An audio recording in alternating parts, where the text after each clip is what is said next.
A colonial past, the frenzy of a shoot,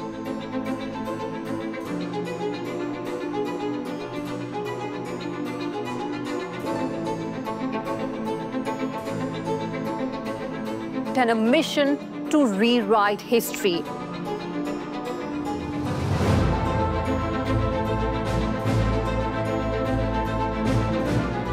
For centuries, the British Empire has shaped India's colonial story, erasing voices, bending truths. But that's changing now, thanks to a man who's challenging that narrative with conviction, clarity, and courage.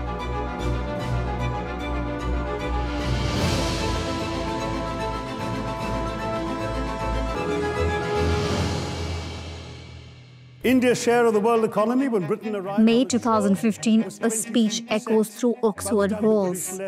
Words sharp enough to crack centuries of silence. Oppress, enslave, kill, torture, maim people for 200 years and then celebrate the fact that they're democratic at the end of it. This was the start of a reckoning. Now he returns to unravel the truth behind the empire's tale.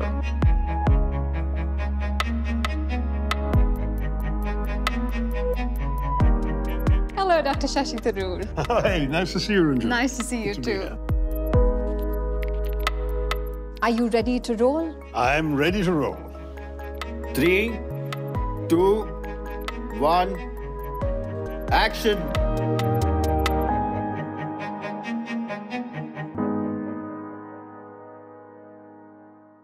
His Oxford speech did not just break the internet algorithm, but it also shifted the global discourse on empire. The formidable Dr. Shashi Tharoor. Hello, Ranjan. Good to be with you.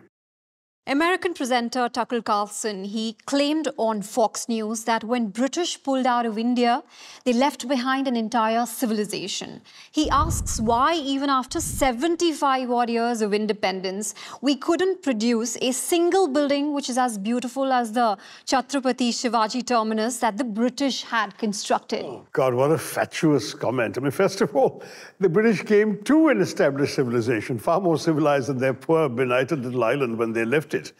And they destroyed much of what they could find. But the question of asking why we couldn't build a building like the Shivaji terminal, Victoria terminus, as the British called it, is like asking the Americans, why in 200 years of independence have you never built anything as beautiful as the Taj Mahal? I mean, come on. Each society, each civilization, each culture has its own forms of architectural expression. And indeed, everything is now influenced by everything else. In fact, before the Taj Mahal, there was Humayun's tomb, which is, in my view, equally beautiful. You can go even further back, come to my constituency and see the Padmanabha Swami temple, 1100 AD. Why have the Americans not built anything even close to that in beauty? Look at some of the extraordinary detailed sculptures on the temples of the south, and the temples of Konark, Khajuraho for that matter. Why haven't Mr. Tucker Carlson's forebears been able to even approach anything like that? These are silly questions. Each society is different. It has different buildings, different artifacts. Let's just appreciate what the world has left behind for us and mourn the ones that were blown up by colonists, invaders, and conquerors. Go to the Elephanta caves outside Mumbai, and you will see how many statues were literally used as target practice by British soldiers. Bullets blowing off the noses and ears and part of the bodies of exquisitely carved statues, far, far, far greater and nobler than anything their society could have produced. Well, another commentator and Coulter suggests that colonies owe Britain reparations. I'm saying that again. Colonies owe Britain reparations for railroads, for indoor plumbing, for saving Indians from practices like the Sati Pratha. Where do you even begin to set the record straight, Shashi? I've addressed the railways claim at some length in my book because it's the favorite one of many people. And I'm certainly the other two we can dismiss in a minute. Nobody had indoor plumbing till the 19th century, not even Americans or British. Go and visit Theodore Roosevelt's house, for example, at the beginning of the 20th century, And they will show you there was no indoor plumbing. They had to literally construct water closets inside. Otherwise, people had to go out. That was simply the way the world was, and India was no different. When the world discovered indoor plumbing, we would have had it too. We didn't need to be conquered in order to acquire indoor plumbing, for God's sake. And the same with other reforms. Every society reformed at its own pace. There were indigenous reform movements against sati as well. Okay, so the British happened to conquer us and abolish it. But if they hadn't conquered us and abolished it, we would have got around to abolishing ourselves. The railways were built entirely for the advantages of the British. The official minute by the then Governor-General, Lord Dalhousie, in proposing bringing railways to India, actually laid out very clearly that what they wanted was, number one, a means to have an easier access to the hinterland, to extract raw materials, bring them to the ports, to ship them to England. It was part of the loot. And the secondary purpose would be to be able to send troops into restless or rebellious portions of the country in order to quell them more easily. That was it. It was entirely about colonial extraction and colonial suppression. It had nothing to do with the benefit of the Indians, number one. Number two, the railways are built entirely on the backs of the Indians, with Indian taxes paying for every penny practically of the construction. Whereas the profits entirely went to Britons living in England and buying shares in the railways and the stock exchange. It was the single most profitable investment in Britain in any London Stock Exchange transaction between 1845 and 1875 was to invest in the Indian railways. The railways were run entirely by the British. Indians did not even benefit in terms of employment, from the lowliest ticket collector to the substation masters. Everyone was white and British. Right up to the First World War, that's when a lot of young British men got killed in the trenches in Europe, and they suddenly needed to hire people, so they started hiring Indians, and mainly Anglo-Indians, and occasionally a few others, but a handful. If you look at the 100-year history of the railways of Britain in India, the number of Indians even employed by the railways were very, very few. And fourth, the routes were designed for British colonial purposes and were not designed to help, for example, Indian passengers to move. Passenger compartments were added as an afterthought. First of all, they were first-class, whites-only reserved compartments. Then they brought in some compartments for the Indian passengers, but they were herded in like cattle. If you want, that was the original cattle class. It was wooden benches or none at all, people shoved in literally like animals. And yet they paid more in terms of the then prevailing national income. They had the highest and most expensive passenger tickets in the world, whereas the British companies using the same trains for freight had the lowest and cheapest freight rates in the world. Now, all this is amply researched and documented. For the British to claim the slightest credit for having done any good to India through the railways is arrant hypocrisy. So now you can't talk about British imperialism in India without talking about the East India Company. Now, this company had some 35-odd employees in the headquarters. Yeah, but there are thousands in India, yeah. And yet, this company managed to take over this entire subcontinent. Yeah. It's essentially an 18th century version of a tech company like a Meta or an X. It's unthinkable today that a company would conquer a country, but that's exactly Meta has conquered the world, hasn't it? No, I mean, it's obviously unthinkable today, but, you know, there were a number of factors. First of all, the British came as a company to trade. They were a commercial venture. They had a charter from the royal court in Britain, and they came here to trade. And in fact, don't forget that the East India Company was established in 1600, and India had been trading with the world, particularly in fine textiles, cottons, linens, muslins, and so on, for literally more than 2,000 years before that. India was the world's leading exporter of fine cloth. Silks too, in some places, though China was more famous for silks, but we also had Indian silks. And muslin, linen was so famous, it was said that Indian muslins were light as woven air. And there's a famous story of how you could pull a gauze through a ring. So these guys came to buy all that, and of course the traditional desire for Indian spices, particularly to preserve things before the invention of refrigeration. And so spices, particularly from the south, cloth from the rest of India, and of course, they needed to get it out through ports because everything was sea trade in those days. So the East India Company comes, they try and establish a presence on the coasts, Surat first, Masulipatam in the south, north towards what we now know as Kolkata. And what do? They start trading, which means that they have to bring money from England. They don't have too much of it.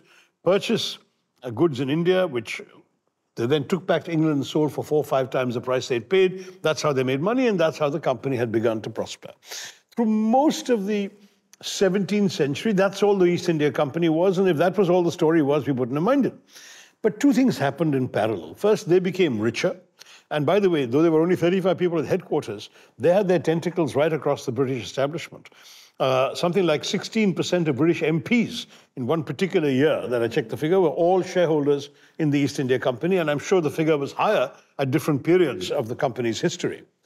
So by about 1700, and this is a time when India, by the way, accounted for 27% of global GDP, China was 23%, and Britain was 1.8%. In fact, in 1700, the revenues of the Mughal Emperor Aurangzeb exceeded that of all the crowned heads of Europe put together, okay?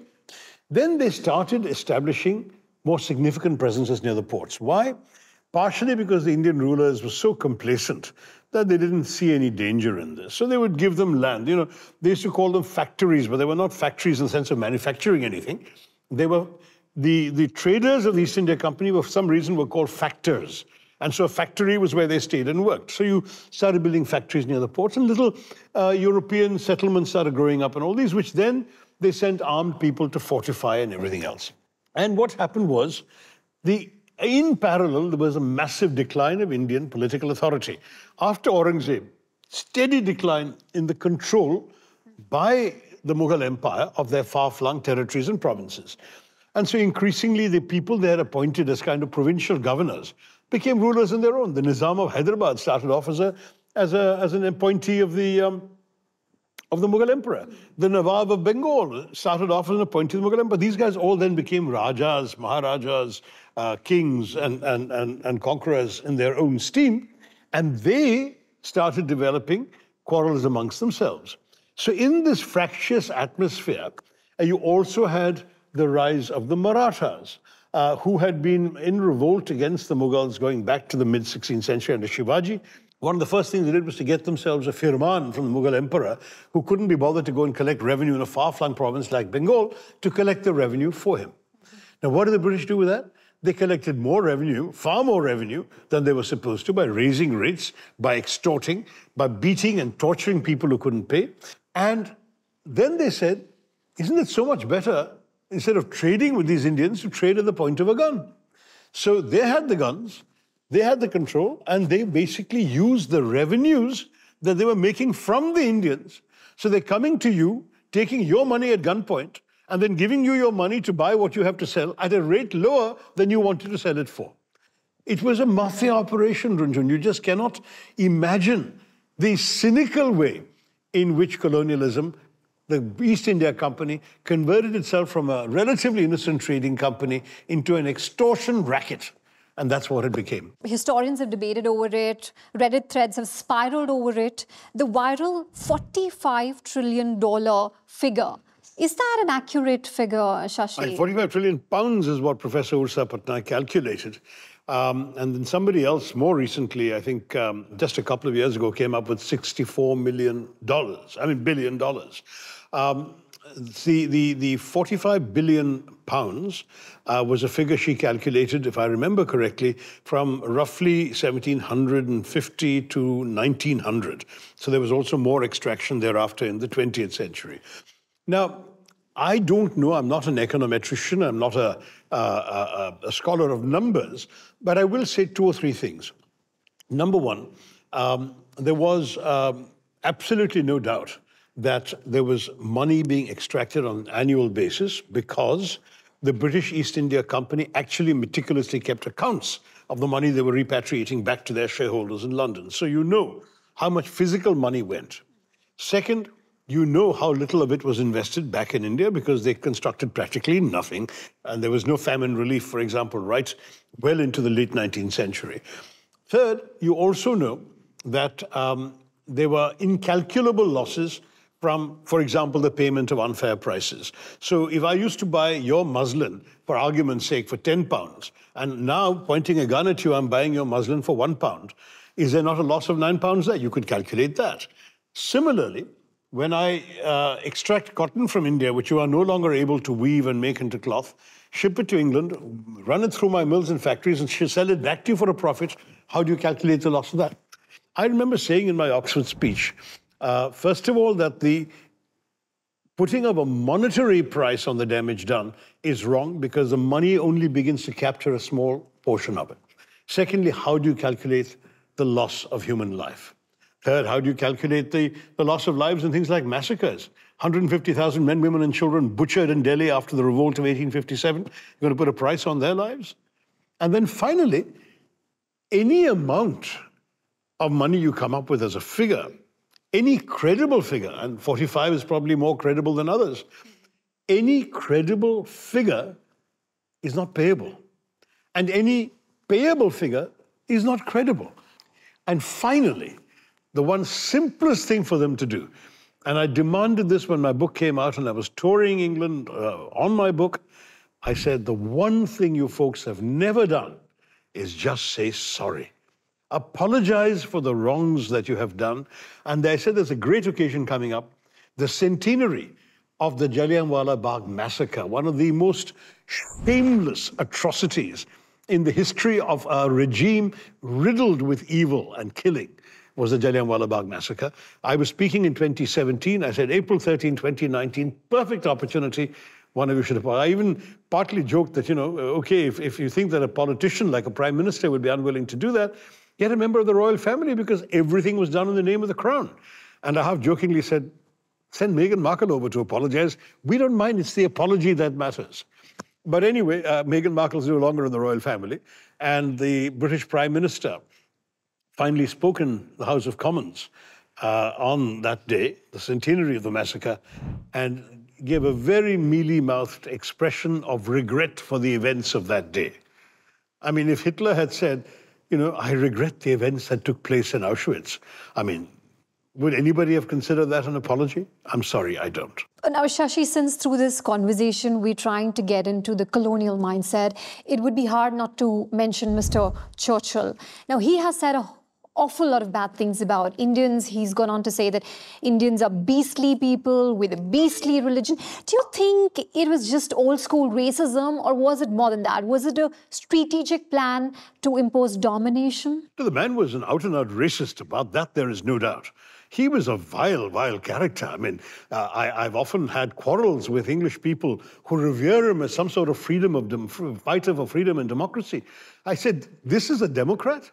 A man who came and did what he did to us, what he did to the Irish, what he did to the Mesopotamians, a man who went to Italy in the 1920s, praised Mussolini and fascism, and said that if Britain ever reached the condition of Italy, he hoped that Britain would find its own Mussolini. This man is a man who's a hero of democracy?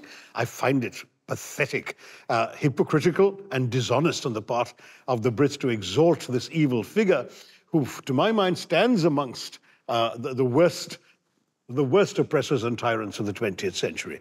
But having said that, yes, he said all the things you said. Worse, he denied food aid to starving Indians during the famine of 1943 to 44, the Great Bengal Famine, as it was called, caused principally a British extracting grain from Britain and sending it off to Europe and to England at that time in order to enhance buffer stocks for their troops as fighting was going on. And when conscience-stricken British officials wrote to him saying that because of your decisions, there are people literally dying in the streets before our eyes, he wrote in the margin of the file, why hasn't Gandhi died yet? That's the kind of man you're dealing with. Could anything be more reprehensible? His own Secretary of State for India, Lord Amory, wrote in his private diary in 1944-45, I cannot tell the difference between Churchill and Hitler. And that's his own minister in his own cabinet. Now, Shashi, also in your blockbuster, viral Oxford speech, you mentioned that around 1.3 million Indians had served in the World War I. And yet there's barely any recognition. Why do you think that is? Well, there were two problems at that time. First of all, of course, for the British, it was a European war fought between Europeans, and our soldiers were essentially cannon fodder.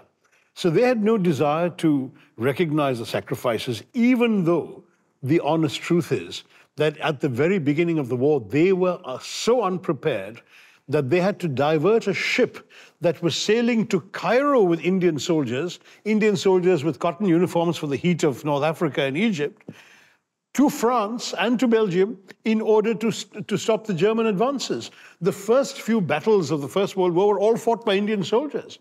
And they were able to stem the tide of the German advances in Neuchâtel, in Ypres, in many other battles. But the British never gave them credit because they wanted the story of their own heroism and their own sacrifice and their own valor to be told. That was on the British side. 74,000 Indians lost their lives. Another 175,000 were severely wounded, injured, maimed for life. Okay? But there was also a problem back home. Because when these Indian soldiers were fighting in the First World War, the British had, in their own cleverly drafted formulation, promised India in return a transition to responsible self-government, by which every Indian leader, including Mahatma Gandhi, understood that India would get dominion status like Australia, Canada, South Africa at the end of the war. And so Mahatma Gandhi actually urged Indians to go and fight because he said, you're fighting for India's freedom, you're going to get freedom at the end of the war. War ended, Britain won, and they broke their promise. Perfidious Albion, that's how they behaved. Also, Shashi, there are some Redditors who've started wondering whether colonialism was even worth it economically, or was it more of a drain than gain? That's a preposterous argument. I remember quoting in the book an account by a British writer in the 1790s who took a carriage ride down a couple of prominent thoroughfares in London, counting the number of mansions, buildings, and great monuments built with Indian money. The Britain is just dotted with the visible representations of loot from India. And what is more, look at the actual numbers. In the 250 years of British presence in India, their GDP per capita grew by 347%. India shrank. Okay, so you're looking at a country which was one of the most prosperous, richest countries in the world. As I said, in 1700, 27% of global GDP. As late as 1800, 23% of global GDP. And by the British left, 1.8%. Now, this is not high-level mathematics. You can see the difference. Britain went from being this really poor, benighted, desperate, underdeveloped country into this great outpost of human civilization, prosperity, gold, and commerce. And India became a poster child for third world destitution, poverty, disease, malnutrition, and suffering. Dr. Shashi Tharoor, it's a quick true or false. I start with, when the British arrived to the Indian subcontinent, formal education was virtually zero. True or false? False. There's a lot to be talked about. We should probably have an entire conversation on education. India, first of all, had the oldest universities in the world. I mean, Nalanda was attracting foreign students from places as far west as Persia and Turkey and as far east as Korea and Japan. We're talking about in the 7th, 8th centuries AD, okay? If you look before that, Takshashila goes back to the time of Christ. Vikramshila. There were at least half a dozen universities I could name. Yes, if you were to say the British, in terms of their formal education system, found no equivalent in India, arguably you could make that case. But then what did you do about it? You see, the British, Will Durant, the American historian, traveled to India in 1930. He was researching his book on human civilization, the story of civilization, famous 7 or 8 volume study of human civilization. He came to India and he was so horrified by what he discovered that he put aside his work on the civilization book and wrote a book about British colonialism in India, which he considered one of the greatest abominations and evils he'd ever seen in human history.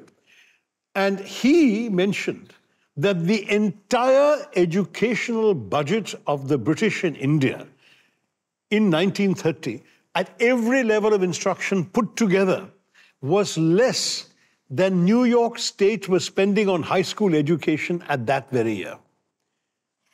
Billions of people now live better lives than they would have lived had Europeans not colonized the globe. True or false? More complicated than that. There were certainly a number of European inventions from which the whole globe has benefited. There were advances in modern medicine. Alexander Fleming discovering penicillin in India, right? I mean, this is something which all of us who've taken penicillin shots or antibiotics should be grateful for. Did he have to conquer India to do it? I don't believe so. He could have come here and worked, and some rich Maharaja could have hired him, and he could have found out penicillin by researching it here if he wanted to. I mean, I'm just saying, I don't think that any of these great advances actually justify colonialism, because you don't need to be colonized to invent jet engines. You don't need to be colonized to invent, you don't need to be a colonialist to invent antibiotics. You don't need to go and conquer and oppress people in order to be able to create some of the modern technologies that today have made the globe a better place. Dr. Shashi Tharoor, many thanks for joining us. Thank you so much, Ranjan. We'll continue talking. All the best.